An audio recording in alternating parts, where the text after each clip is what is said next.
birthday, dear Fiona. Happy birthday to you. Hooray!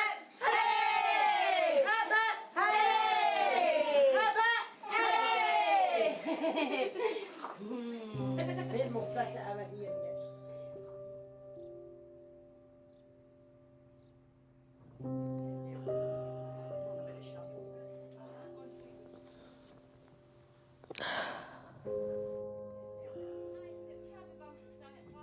My mum, like everybody just knew her for being happy and funny, and like, everybody's got a story with my mum, like something funny that's happened. And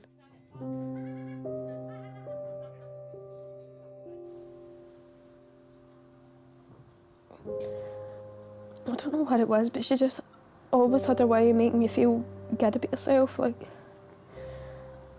whenever you saw her, you just always left her feeling happier than what you were.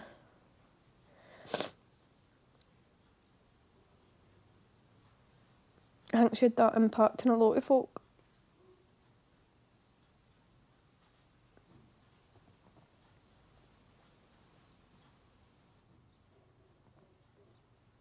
So she went missing and stuff, it's just been a big, like, the best way to describe it's like a cloud of smoke. Like, I don't want to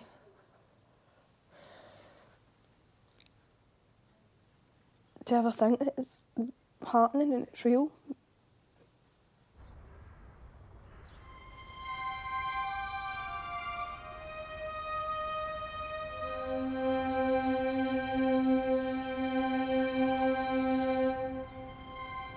Morning, folks.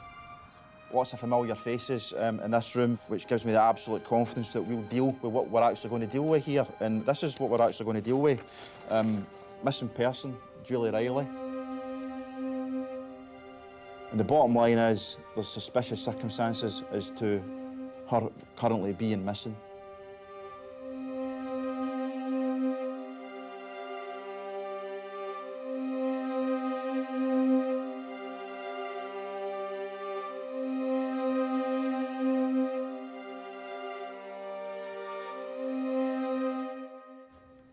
Our number one priority is, if at all possible, the safe recovery of Julie.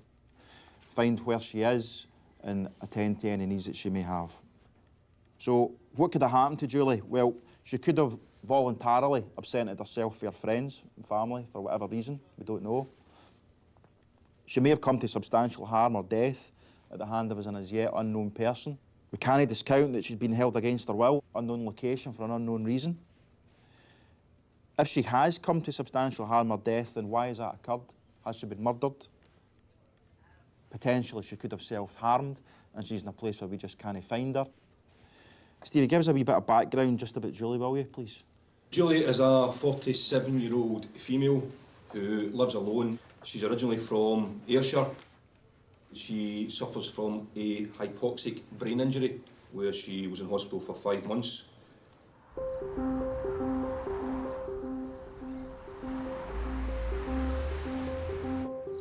Over the period of her life, she goes for periods without speaking to the family, but she always then gets back in touch. Have you ever seen the woman before? No, that's fine, bud. The 6th of February is a very significant date. It's the last day she used her bus pass. She's never been reported missing before, albeit she's went long periods of time, but she's always come back or there's always been some kind of contact. The purpose of today is to try and engage with the local community, gather information. I'm looking at Julie's background, I'm looking at how, as you would expect, how someone lives their life. There is nothing that I'm aware of that would lead Julie to suddenly flee or leave the area.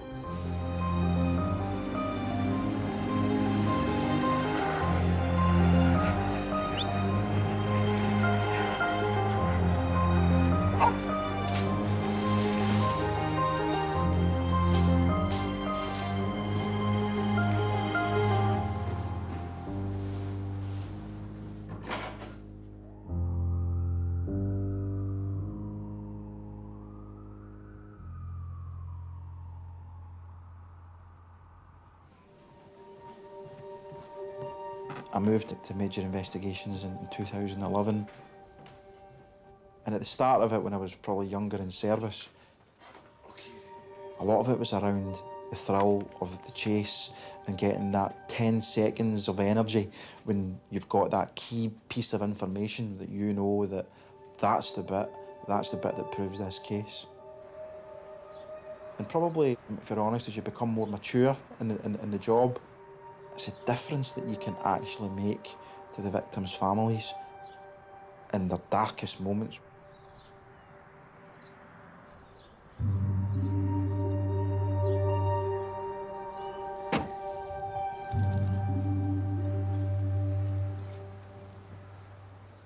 How's things been the last couple of days? Just weird, too long. It's getting longer, isn't it?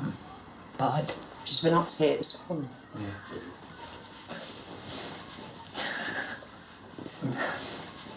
Is it just the length of time that's worrying you a wee bit just now, is it? I think so, aye. Other things too, but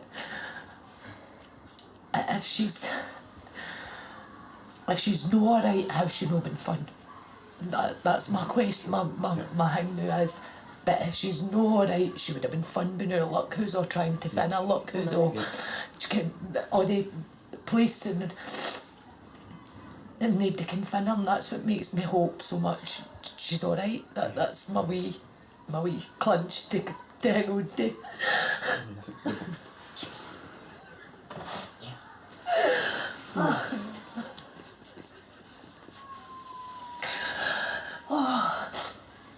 Sorry. No, don't be daft, Lynn. How have you been, Margaret? Not bad. My power of strength, this woman. The two of you bounce off each other well, what you do. If one of you is struggling, the other one's there. And staying so close together is a godsend at times like this, when you're just across the road. I just wish that she could be found one way or another. That's the position I'm in. We're the same, and our whole inquiry is focused on that.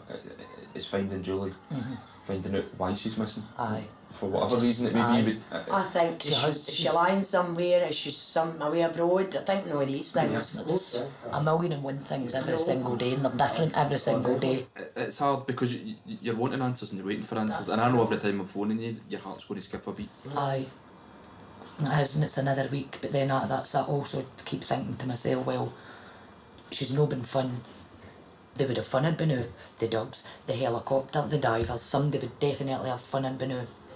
So she might be alright. It's a nice picture. It is. I gave her that wee scarf.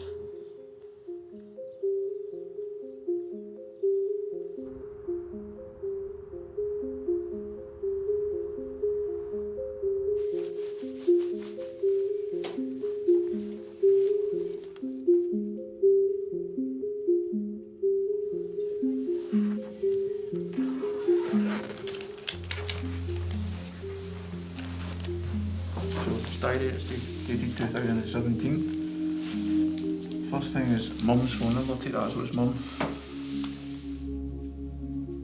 Tuesday the 25th, due ESA. Yep. £235. 30th of January, which is Monday. Crisis Centre. Put on 30 mil. CAT team got put up to 40 mil. My mum was quite ill. She was in rehab and she was in hospital for months. And the entry for Sunday the 7th of May says Crisis Centre. It's when she hadn't been to appointments and stuff, that's when I was like, I just knew something was up. Like, she would always go. She had a routine. She had to always do what she was supposed to be doing. She just always did. And it was weird that she wasn't going to the appointments, and I just thought maybe she'd met a guy and he was in trouble or something and she'd run away with him because she would do that kind of stuff. Like, and she was daft. More notably, Saturday the 28th, mum coming, what's what you're doing with your something? Money? What's what you're doing with your money?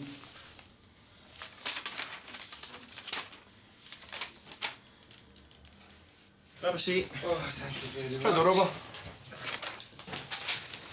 We looked through the diary, the things that we're seeing all the time. It confirms that she keeps a diary of everything, her ESA, her DLA. That's in there weekly. Her CAT team appointments are in there every week, her doctor's appointments, and then her diary is of what she does on a daily basis. Everything's put in just to remind her, obviously, probably because of her brain injury. It sounds it then, would you agree that she's almost trying to relearn Yeah. how to do some of the basic things? Yeah. You're getting warnings to remind myself to do something, and then you're getting the actual date, the 11th of June, you're getting the fact that it is her mum's birthday. It certainly corroborates the fact that she's family orientated. The bottom line is we can answer the question that there's nothing in the diary that would cause us concern that or show a plan for her to disappear. Yeah, absolutely not. 100% not. None at all. Okay.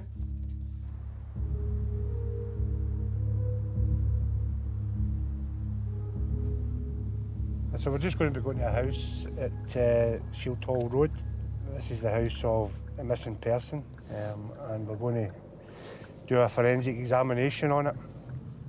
We need to build up a picture of why she's missing and how she's missing. Maybe trying to establish if there has been any violence in the house. We need to get in there and make sure that there's nothing untoward.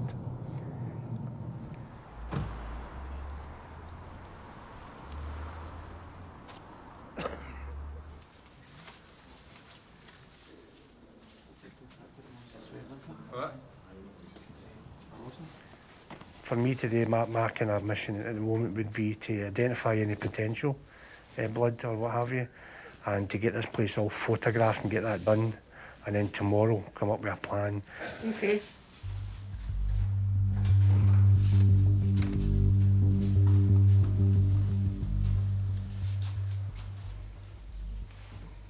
In a missing persons case, you're looking to go and see what you can find that might have shown that they've been injured there.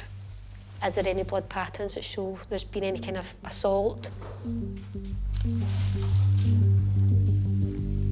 that house, I was on my hands and knees looking for any blood staining, and I couldn't see anything at all. But as you started to look closer, I noticed some dropped blood spots, which were dilute.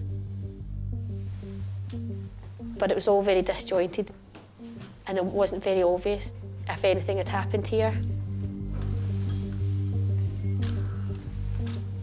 Hayley has identified around the drum of the washing machine blood. But we're going to concentrate on there, and there's a wee kind of congregated bit of blood here. I'm going to need the biologist to do all the source lighting, which will give us a better idea of what we're looking at. Aye, definitely. So, all right, thanks a lot, Ali. Cheers, bye, bye. There's only sort of kind of small amounts of dilute blood down there. So at this stage it's really, really difficult to even interpret, you know, what's happened there. But we'll get a plan, we'll get a forensic strategy meeting, we'll get our specialists in and see how we're going to progress this. Because at this point, we couldn't say that there's been an act of violence within the house just now.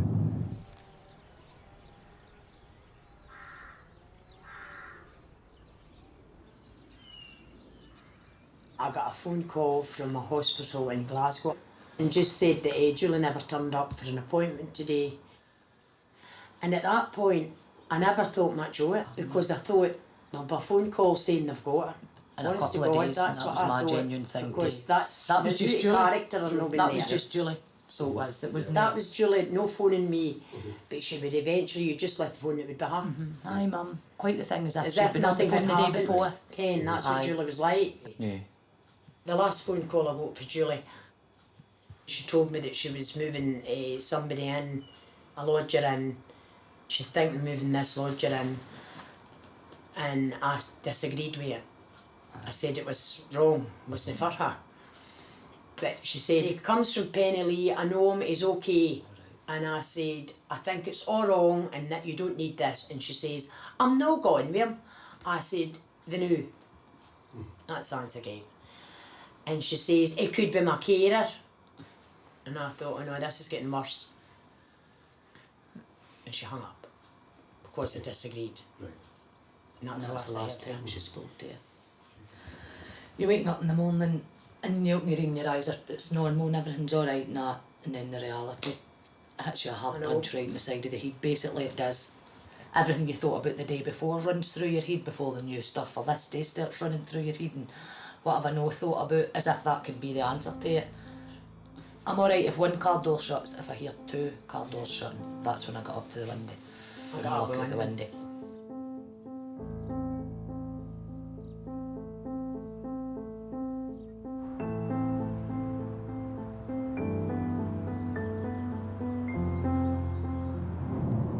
Mum constantly in her head is going back to the last chat. Julie'd been in and out of relationships all her life, and I think her mum had thought that she'd maybe just getting herself back on track. And Mum's eyes off the drugs, you know, the best she's ever been, engaging with the family again, the grandson. And then the phone call about the lodger, then that's that contact stopped. And there's been nothing since then. I think they're always going to have the question of, what if I'd maybe went to see her? That's what's really got them.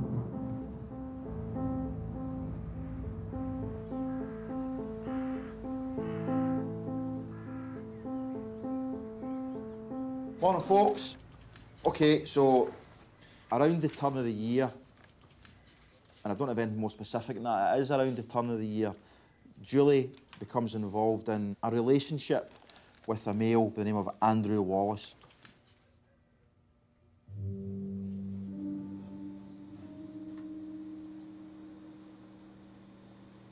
That's confirmed sighting. Aldi, Paisley Road West. She's with Boy Wallace.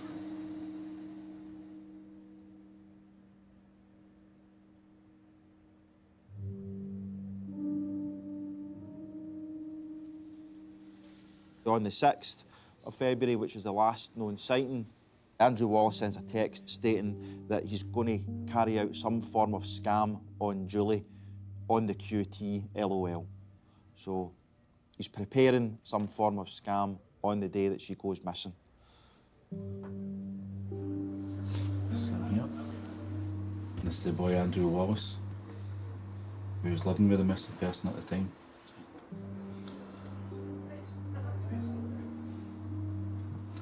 So this is the 14th of February, Valentine's Day, and uses her card to buy stuff.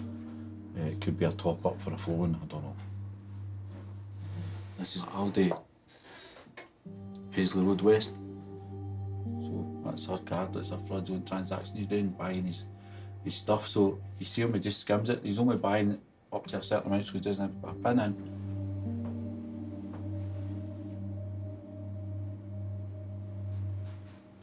He's interviewed in relation to the frauds, and he makes a no-comment interview. It's a very short interview.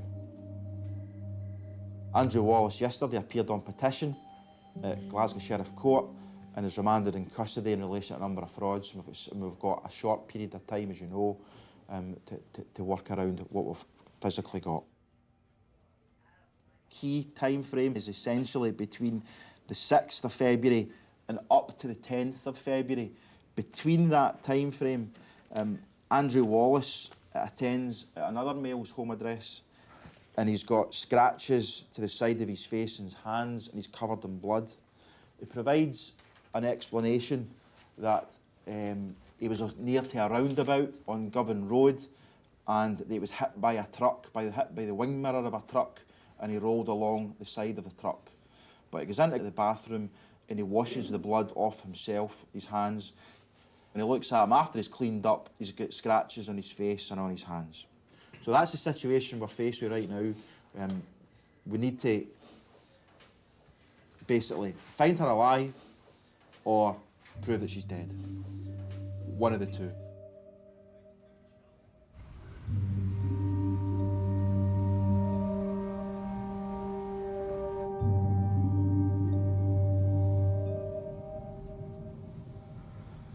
Mr Wallace is in custody in relation to fraud charges concerning the use of Julie's bank cards.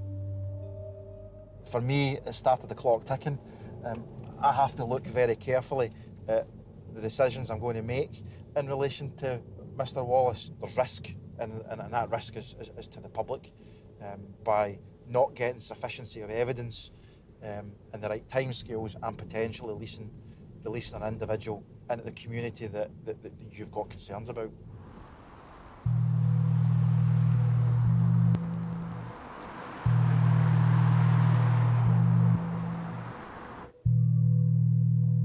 On first look in that property, it's not obviously a murder scene.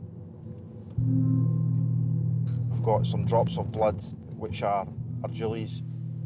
It looks to be smeared, potentially cleaned. For me, that concerns me, and that means that we need to do further significant work at that scene to ascertain what's happened in there. What number is this? Number 5 for carpet sample 2.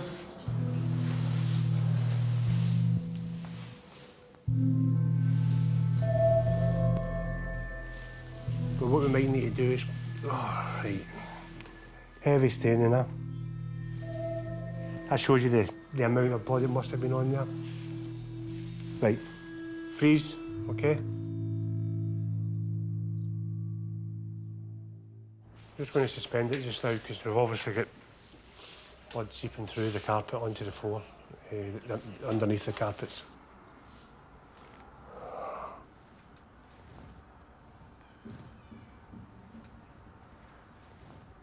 Basically, we've lifted part of the carpet from the living room and it's soaked with blood underneath. The blood seeped all the way through, quite a lot of it, so I'm going to grid the living room and lift all the carpets. All right, no worries. All right, I'll catch you soon. Cheers. Bye-bye. Bye. Just spoke with the SIO there, just informing them of what we found there, so we're going to continue and try and... We're going to have to lift all the carpets in this house.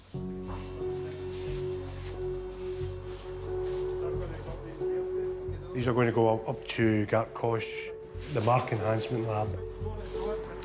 There'll be a camera directly above, and they'll do the luminol procedure, which will give us a better idea of what we're looking at.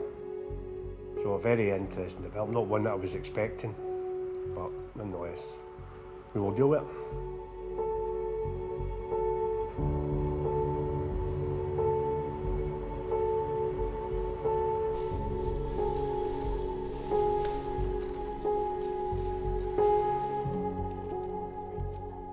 Luminol is a chemical that is used normally for detecting trace amounts of blood or dilute blood. It's very useful in scenes where there is a suggestion that blood has been cleaned up. It reacts with the haemoglobin in your blood. This gives off a reaction in light, so we do it in darkness. We spray an area, and if there's blood staining present, you'll see a very typical blue-white glow. Okay, so whenever you're ready. Yeah. Just give our eyes adjust a little second. Okay, we'll start now.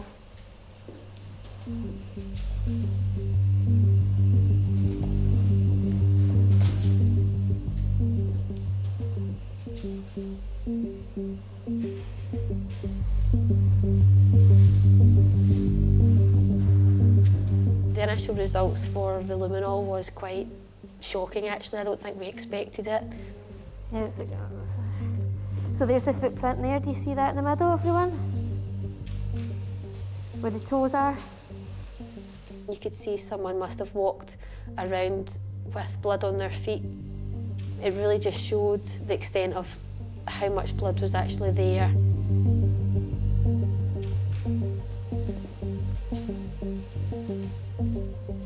I think they look like drag marks to me.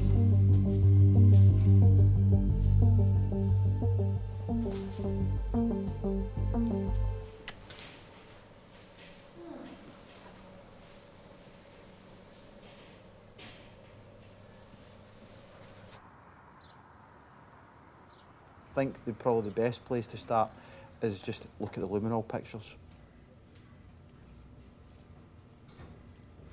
So, hallway.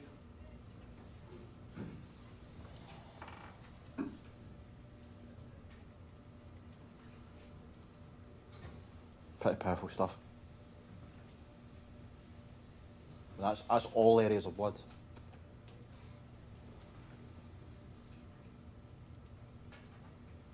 I've never seen anything like this. Bathroom. Okay, it just gets worse.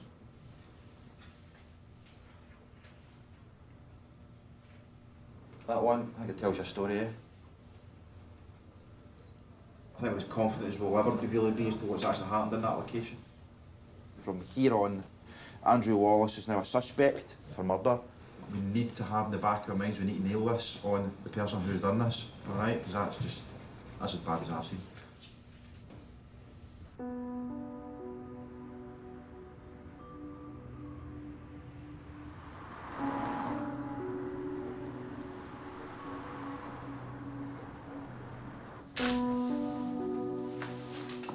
The priorities are, I want to lift the tiles in the bathroom first before we take the bath out. I want to get the side panel off today. Let's have a look at what's under the bath. So we've got to look at there'll be continuous water getting in there. So how far would any potential blood, matter, bone, it could go all the way out.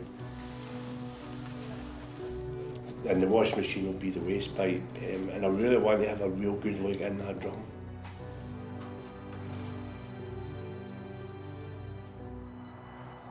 She's met her death in there. And she must have been brutalised in there, that amount of blood. Police said yesterday they were treating 47-year-old Miss Riley from Govan's death as murder. They were appealing for information about 2 suitcases they say may contain evidence about what happened.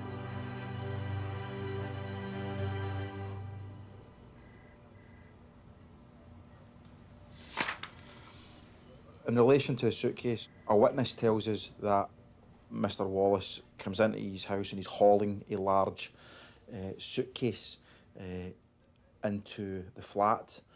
And he asks him, what's in the suitcase? And he says to him, it's a deer. I was out in a car with another named person and we hit a deer. So we butchered the deer and the contents of the deer is in the suitcase. My job is to explore that.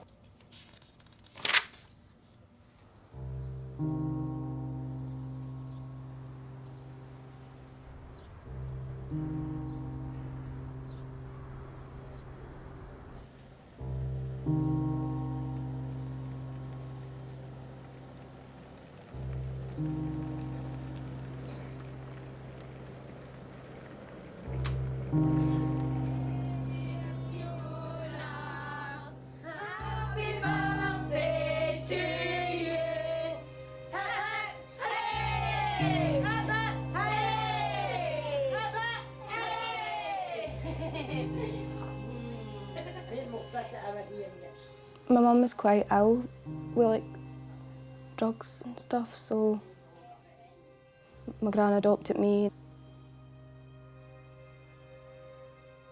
Since then I don't really ever remember like being with my mum, it was always my gran. Like, I've just grew up with my gran, that's what I feel. But she would always phone. She would try and be somebody else. And I would talk to my mum behind my gran's back and for weeks and then be like, I'm sorry Gran, I've been talking to my mum. And that happened a few times because I was always the one that was like, would forgive her for everything. I would always just be like, no, she's my mum, I'm not caring if she's not spoke to me. But then when I had Jax, I felt like my view on it all changed because when you've got your own way and you think, how can anybody do that? And for a bit I did just resent her. Because I thought I've always just forgave you, I've never really understood it from mum's point of view. So I think I was quite cold with her the past year or so of her life. I felt off. wish I never felt like that.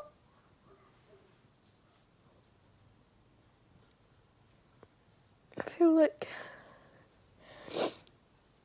I don't feel as if I've missed out, like I have obviously, but I feel so much worse for her. Like, she deserved some normality in life. To be able to go on days out with her grandson and her daughter and stuff, she deserved that. She made big changes.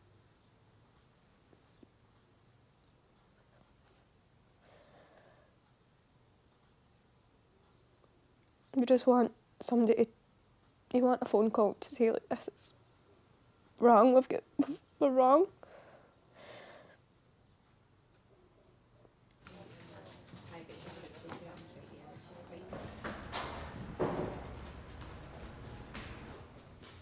Right, folks, before I go on any further, can I just introduce two gentlemen who have very kindly come from the National Crime Agency up here to assist us in our inquiry. These are the most difficult cases. To be clear, since 2000 in Police Scotland there have only been 4 no-body murders, so we're in pretty elevated territory with the inquiry we're working on. So we'll take every bit of advice that we can. Just really want to take 20 minutes to go over the CV photographs with yourself. So when we look at that, I think that is that. I don't actually think there's a more powerful photograph. This is all blood here, and we can obviously see it in the floor there as well.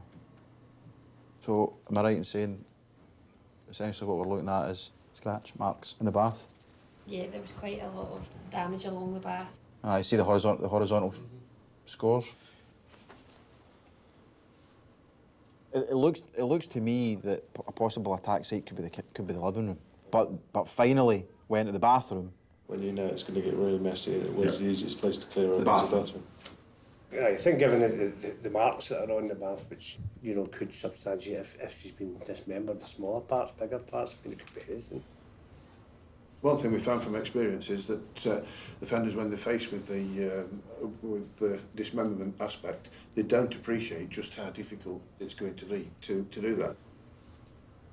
But if that's taken place, then it's either taken place because it's easy for disposal, or there's an issue around identification. Quite horrific stuff to go around with a body in a suitcase, or parts in a suitcase, or blood-stained articles in a suitcase. For me, the key, and the key for your work right now, is finding that suitcase.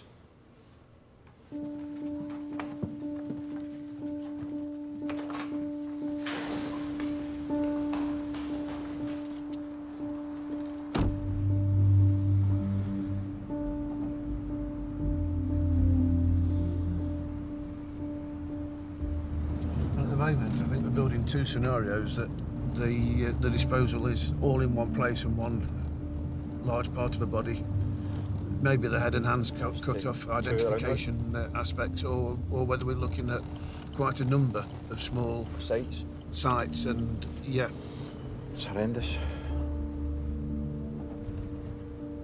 So this area is what we would call Govan. Our suspect, is he born and bred round here? He certainly he's been in this area for a while. For a few years, yeah, and his lifestyle, unfortunately, is drug dealing, so you'll know this area. But you could argue that it wouldn't be the most unnatural thing to see somebody walking down the road with a suitcase. There was an initial cell site assessment done that brought the officers down to this location.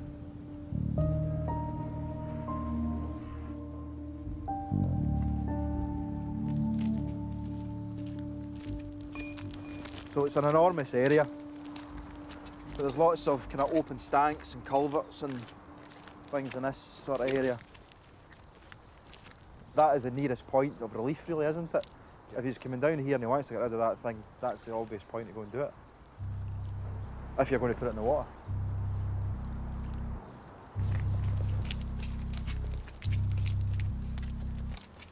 It's amazing how many desolate areas there are in urban areas.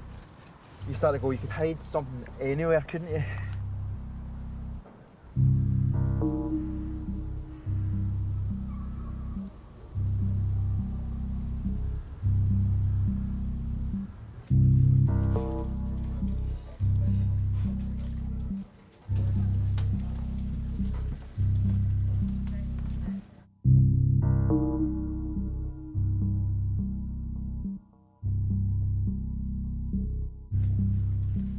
says roughly 1 week before Drew is in the flat with the suitcase. They leave the flat, and as they open the front door to his flat, which is on the second floor, Drew Wallace is there. Hasn't heard them chapping, but Drew Wallace is just standing there. Apparently they don't speak. Going down the common close, they get to the front door of the common close. Drew Wallace says, "I've murdered a cunt."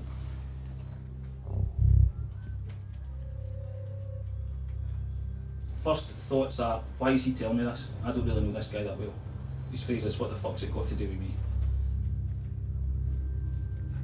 The next thing that Drew Wallace says is something close to, "I need to get rid of a body." He says he might have been trying to get me to help dispose of a body, but he wasn't sure if he was serious and he absolutely didn't want anything to do with it, so they walked away.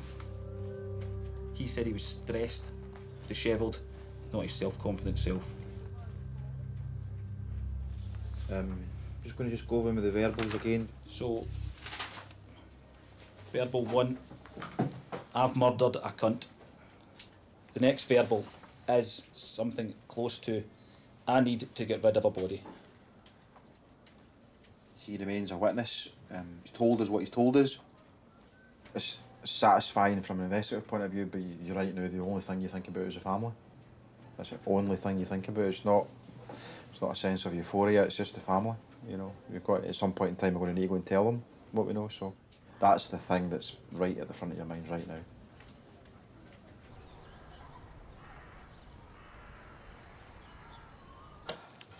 I'll keep all these. I used to look at them every day. I ken it's all, most of the things you hear in the papers is all rubbish.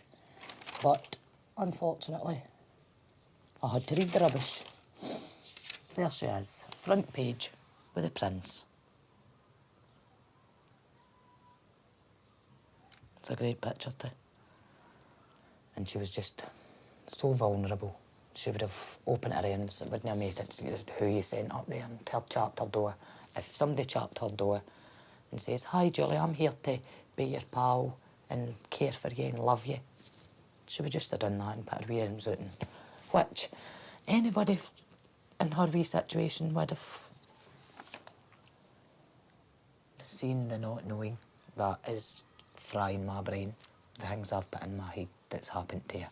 It can't be that bad, it can't be that bad. But it can be. I can't.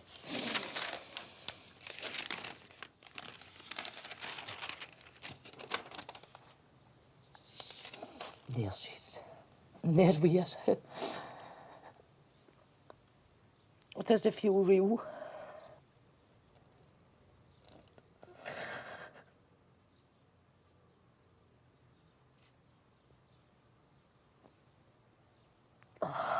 Miss her bad. So bad, so do.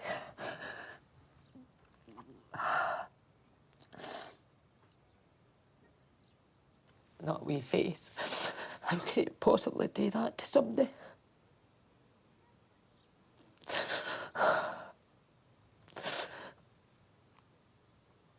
I'll miss her all the time, so I will.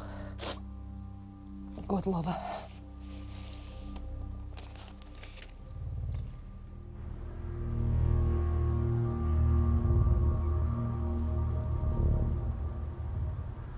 You've plotted the cell IDs for these calls and it's come back with these locations. Well, essentially what we've got is a record of the telephone's movements between certain times. So if that text message is going, that should be over there.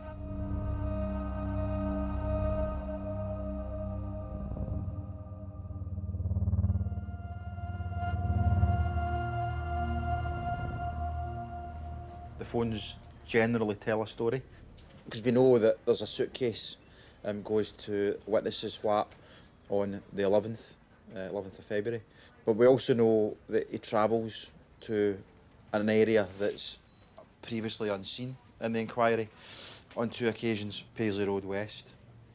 So essentially what we're able to say is that at one point in time, the suitcase is put in the boot of a car, is taken to the area of my triangle, and we don't see the suitcase ever again. It's an area of shops, there are gardens, there are bins, there's lots of things there that would be of real concern for me. You just want to start down that side, and I'll get them to start the next street and the next one.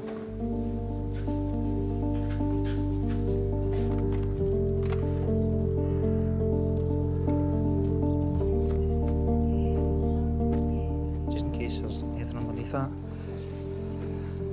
Okay, quite happy with that.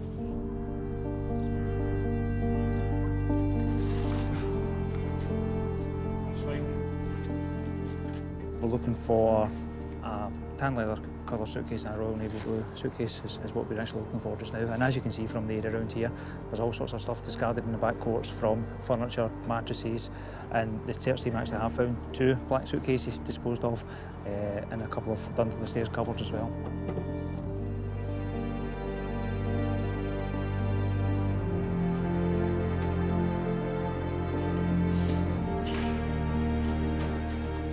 This is the first sector of what we have looked at in the initial 5 sectors, so there's every possibility that as the search progresses, yeah, we could find what we're actually looking for.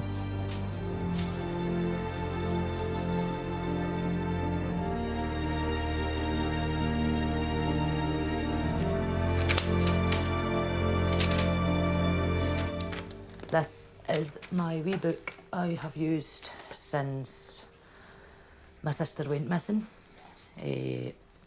I like to keep all my wee notes in it, but I also like to write my sister a wee letter every morning, and my niece. Julie's daughter, we lost her to caught death in 1993. But I like to write them both a wee letter every morning, and then I know I've said to them just exactly what I need to say to them. Not a good day yesterday for me, honey. I just can't get my head around the fact I won't see you again. So unfair. What you had to suffer at the hands of that thing. Mum's wee living room's nearly done. Just the carpet this morning and her unit hopefully built. How have you been since you left us, Hen? Is it better being with your angel daughter and all those other angels? I'm trying so hard to make life be normal, but how can we do that if that thing, who I don't have a name for, won't let us have you, Angel, so we can lay you to rest? How can we not find these suitcases as well, Hen? He knows. So why can't he tell where they are? It could be the closure that could help us, and so much, Mum, too, Hen.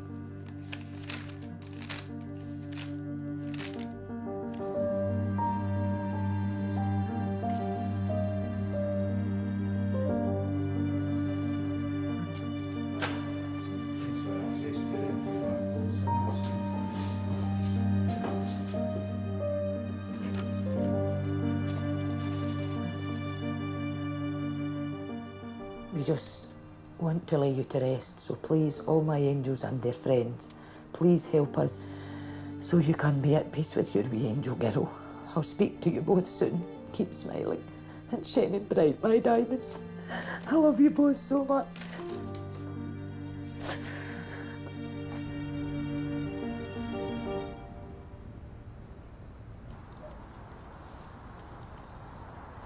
It's obviously my opinion, but this suitcase looks like it's been here a less a period of time than everything, all the other rubbish that's sitting about it. There's a lot of stuff in here which is like broken up bits of furniture. There's an old cooker, and this suitcase is pretty much tucked right into the corner. Doesn't look damaged really at all. Absolutely doesn't look like it fits in with its current environment. There's a black bin bag right underneath it, so is that foreign? Does that come with the suitcase as well? It's a decent potential, very similar to the description of the bag that we've been passed by the witnesses. It's old-fashioned, it's navy blue, the dimensions are pretty similar. The witnesses describe it having a handle in the middle. This one matches the description. It's probably like a lot of things in this inquiry. You don't know what you've got until you get it back, you get it analysed.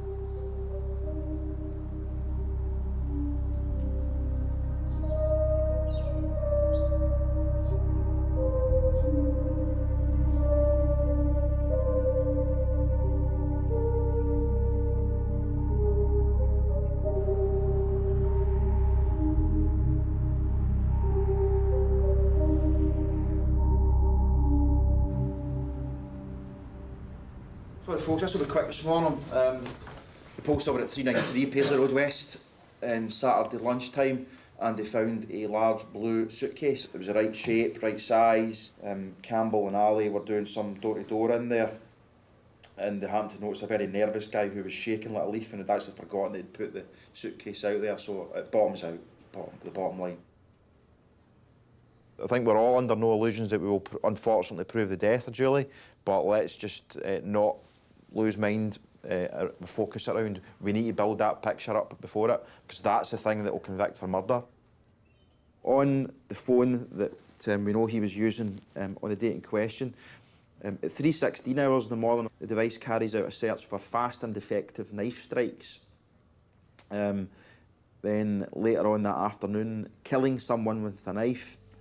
And then on the 22nd of February, he searches into the Google Play Store for Anti-Tracker app. His handset's got over 3,000 photographs on it. There's numerous photographs of various types of hunting knives, blood-soaked knives, knives that are clearly used to commit murder, and a picture of a male standing over a clearly dead woman in a domestic setting with a blood-stained knife on the floor. Numerous photographs of suitcases. Looks like he searched for suitcases. There's a picture of a medical procedure which says on it, tibial bone cut with bone saw. But can I tell you, there's not an awful lot of neutral stuff in there. That is pretty much everything you see. There's nothing about Celtic, Partick Thistle or anything else that you and I would consider as being normal. So very, very, very strange and very, very concerning.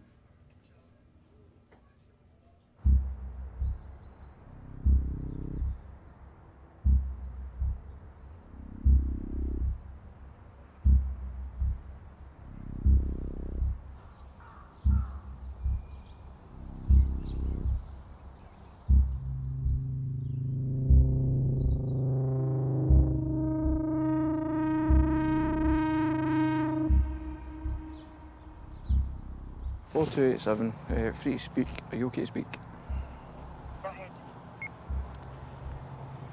4287, I'm currently down at an incident, I don't know if you're aware of it, at Ardshiel Road. A neighbour came out and said to the cops, listen, I think we found what looks like a bone.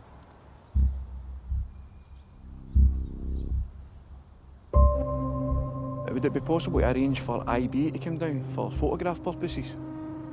It's a murder inquiry, so it's kind of urgent, unfortunately.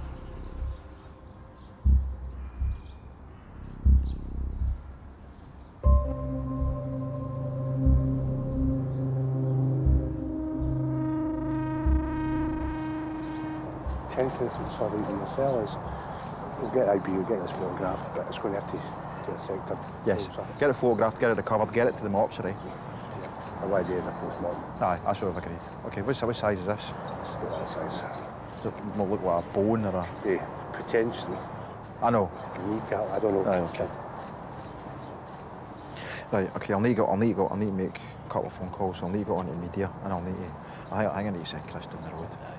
I need to send Chris down the road. You know, I mean, the reason we found this bad is because all the neighbours have been talking about finding flesh and missing persons. We could do with getting some DOs here and start champing some doors and doing some door-to-door. So that we can actually even get a confirmation. Have you found anything out your back? Aye, and let's have a look for now. And let's have a look. All right? Okay, good plan. Great, thanks guys.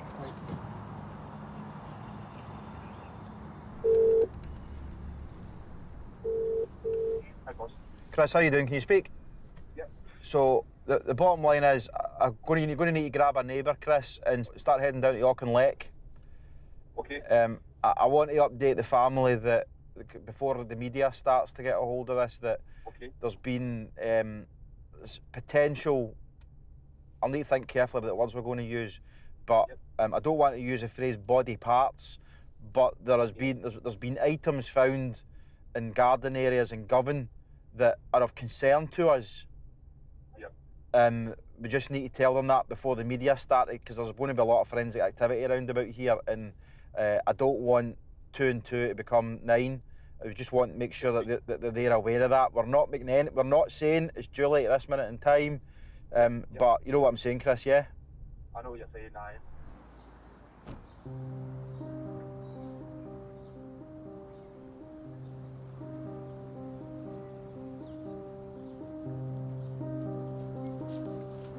The pathologist, obviously, when he came into anything, but he says, before we even looked at and started it, he says it looks suspicious.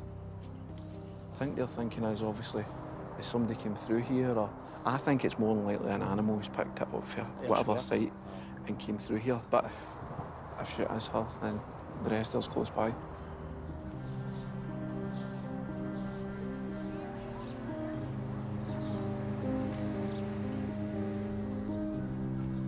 Obviously, we need to wait in the forensic activity, take every precaution that we can to recover these articles and work out what their origin is and take it from there.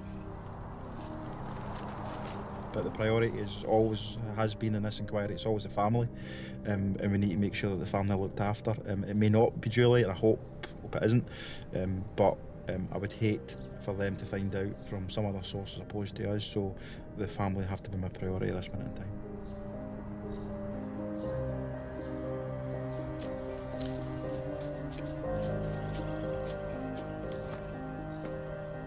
Well, there's smaller, there's more getting found. There's ones you see further in, potentially quite a lot.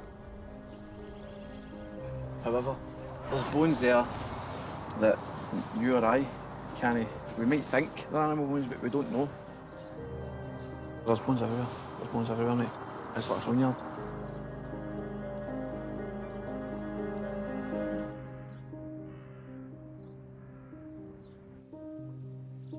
It's destroyed the family. I've had to be strong. I can't.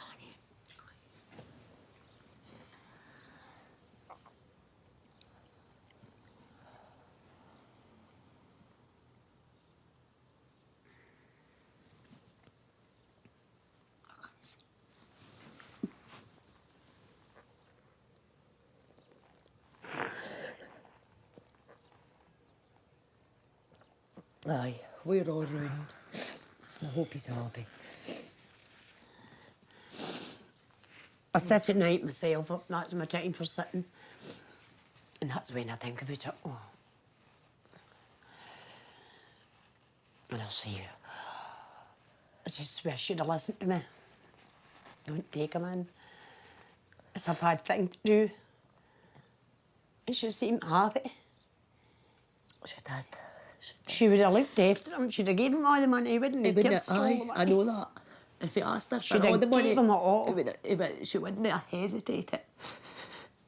Near she would. She would have just given him everything. And no see her ever again. Never ever to see her again.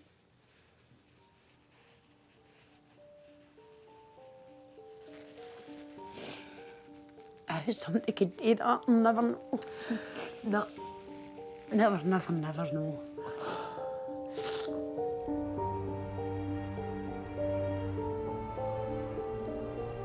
Pretty horrific stuff, folks.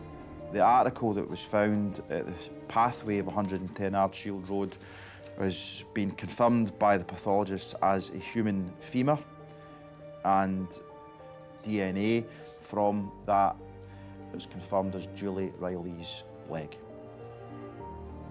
I think we can all deduce from that what that actually means. So it's dreadfully sad for the family.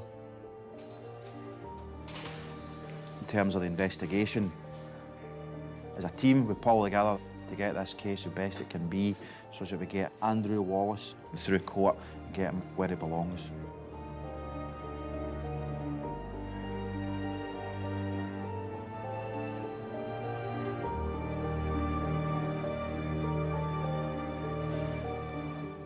It's destroyed my family, and it's never going to get any better. But I'm not letting him take me. He's took my sister. He's not taking me. He's not taking my family. We'll bear him. So we will. We'll have to do without her, but we will. I will. I know I will.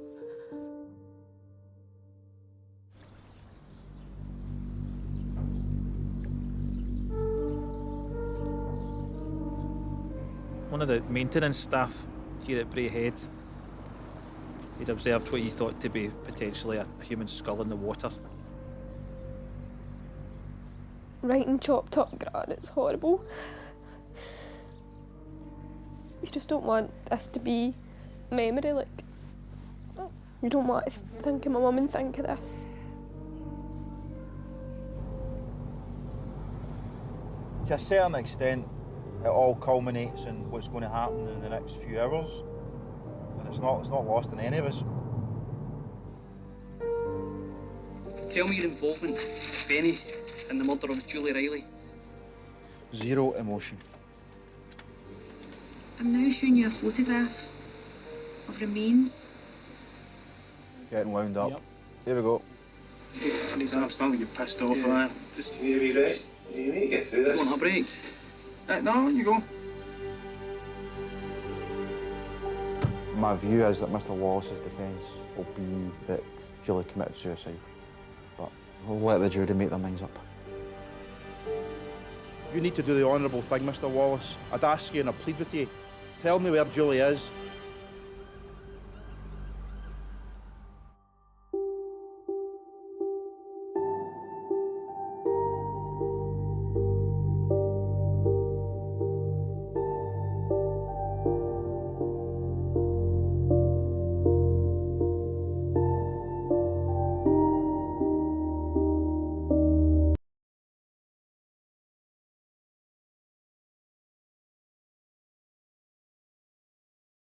The letter, folks, is it's bizarre, almost Machiavellian in context, to be honest with you, and there are potential suggestions of admitting that he's done something that is going to cause some family immense hurt and pain. The priority is dealing with him and dealing with the evidence. On the phone that we know he was using, Andrew Wallace sends a